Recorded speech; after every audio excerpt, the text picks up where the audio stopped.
guys, hindi Hi man guys, nakamarap. gandang hapon. Tara na, tayo na mag-merienda. Ayan na po ang aming kamote. O, ito na po ang finished product ng ating kamuting Kadamang lang sinae. gusto ito lang.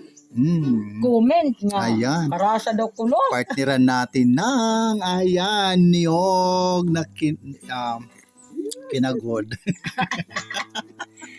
Ayan po, ang kamote yan. Wala nang arte-arte, kailangan lapag na dyan sa mesa.